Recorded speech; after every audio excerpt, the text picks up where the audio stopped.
Tiga jembatan raksasa yang telah resmi dibangun di era Presiden Jokowi. Yang pertama adalah jembatan Yotefa Papua.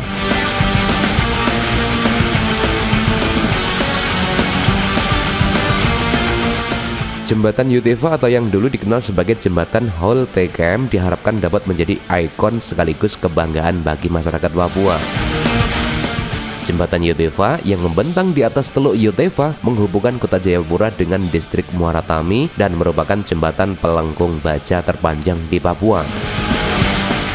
Jembatan ini memiliki total panjang 11,6 km yang terdiri atas 433 meter bentang tengah, 900 meter jembatan pendekat sisi Yotefa, 320 meter jalan pendekat sisi Hamati, dan 9.950 meter kalan akses. Dengan adanya jembatan ini akan memperpendek waktu tempuh dari kota Jayapura menuju distrik Muara Tami dan pos lintas batas negara yang sebelumnya 1,5 jam menjadi 45 menit. Selain itu, juga diharapkan dapat mendukung kesejahteraan masyarakat dalam berbagai bidang. Jembatan ikonik berwarna merah dengan nilai konstruksi 1,8 triliun rupiah ini tak hanya terlihat cantik dan megah, namun juga berhasil mengantongi 2 rekor dari Museum Rekor Indonesia atau MURI saat masa konstruksi berlangsung. Rekor pertama untuk pengiriman jembatan rangka baja utuh dengan jarak terjauh, dan rekor kedua untuk pemasangan jembatan rangka baja dengan bentuk utuh terpanjang. Presiden juga menghimbau kepada warga Papua untuk turut menjaga kebersihan dan merawat jembatan karena jembatan Yotefa menjadi bagian dari masyarakat Jayapura dan Papua.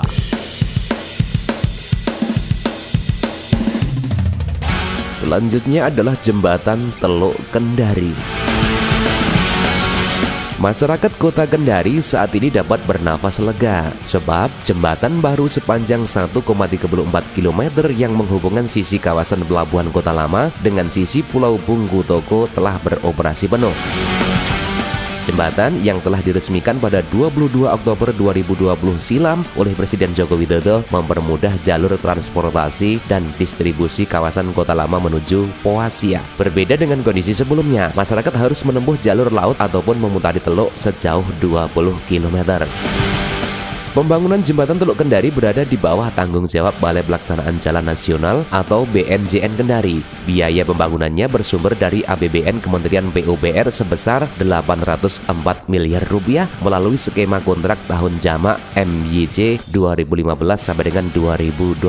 Konstruksi jembatan meliputi jalan pendekat atau obrit 602,5 meter. Jembatan ini memiliki lebar 20 meter dengan 4 jalur serta median dan trotoar. Dan hal yang patut dicatat bahwa dalam proses konstruksi jembatan ini 90% menggunakan material lokal, kecuali kabel bearing dan extension jointnya. Jembatan Teluk Kendari terhubung dengan jalan nasional dan jalan lingkar luar kota Kendari sepanjang 40 km yang menghubungkan kota Kendari dengan Kabupaten Konawe, sehingga akan mempermudah mobilitas kendaraan logistik dari kawasan pelabuhan baru di Pulau Bungku Toko dan menjadi bagian pengembangan kota Kendari. Kehadiran jembatan Teluk Kendari di Provinsi Sulawesi Tenggara ini memberikan dampak yang signifikan terhadap masyarakat, khususnya kota Kendari. Jika selama ini masyarakat menghabiskan waktu tempuh 30 sampai dengan 35 menit untuk menyeberang, kini hanya membutuhkan sekitar 5 menit saja. Dengan dibangunnya jembatan Teluk Kendari tersebut akan memberikan banyak manfaat bagi masyarakat sekitar, terutama untuk meningkatkan aksesibilitas antar kawasan dan meningkatkan produktivitas masyarakat Kendari. Selanjutnya adalah jembatan Sei Alala yang terletak di Kalimantan Selatan.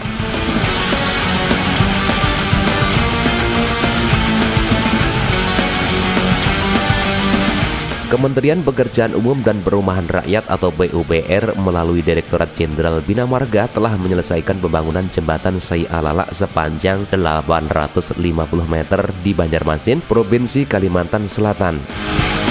Keberadaan jalan nasional dan jembatan diharapkan dapat mendukung kegiatan ekonomi kawasan dan kesejahteraan masyarakat setempat. Jembatan Sei Alala dibangun untuk menggantikan jembatan Kayu Tangis 1 yang berusia sekitar 30 tahun dan menjadi jalur utama akses kota Banjarmasin dengan berbagai wilayah di Kalimantan Selatan dan Kalimantan Tengah. Ditjen Bina Marga melalui Balai Pelaksanaan Jalan Nasional atau BPJN Kalimantan Selatan mengharapkan pergantian jembatan dapat meningkatkan kapasitas jaringan dalam Provinsi Kalimantan Selatan yang berdampak pada meningkatnya pertumbuhan ekonomi dan kesejahteraan masyarakat.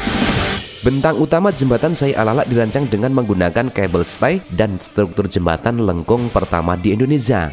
Pengerjaan jembatan Sai Alalak menggunakan dana dari Surat Berharga Syariah Negara atau BSBSN tahun 2018 sampai dengan 2021 senilai 278 miliar dengan kontraktor PT Wijaya Karya Persero, PT Panji, KSO dengan skema pekerjaan tahun jamak. Pandemi COVID-19 yang telah ditetapkan sebagai bencana nasional sejak 2 tahun yang lalu telah memberikan dampak terhadap produktivitas pelaksanaan kegiatan proyek.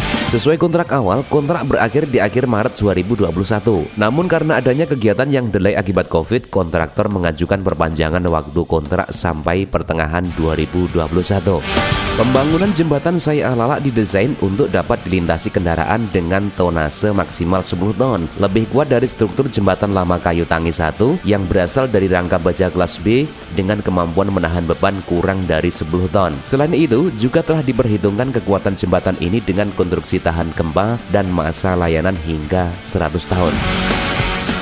Lingkup pekerjaan pembangunan jembatan Sai Alalak ini meliputi bentang utama dengan struktur kabel stay sepanjang 130 meter, jembatan pendekat yaitu struktur bill slab 125 meter, dan pekerjaan oper jembatan dengan panjang 425 meter. Dan selama pengerjaan jembatan Sai Alalak ini, arus lalu lintas dialihkan ke jembatan kayu tangi 2. Dan akhirnya pada tanggal 21 bulan 10 2021, Presiden Joko Widodo atau Jokowi meresmikan jembatan Sai Alalak. Dalam sambutannya, Presiden Jokowi mengatakan kehadiran jembatan ini dapat memperkuat konektivitas antar wilayah di Kalimantan Selatan, memperlancar arus transportasi antar daerah, mengefisienkan biaya logistik dan mendorong pertumbuhan ekonomi di daerah-daerah sekitarnya, serta menciptakan sentra-sentra ekonomi baru.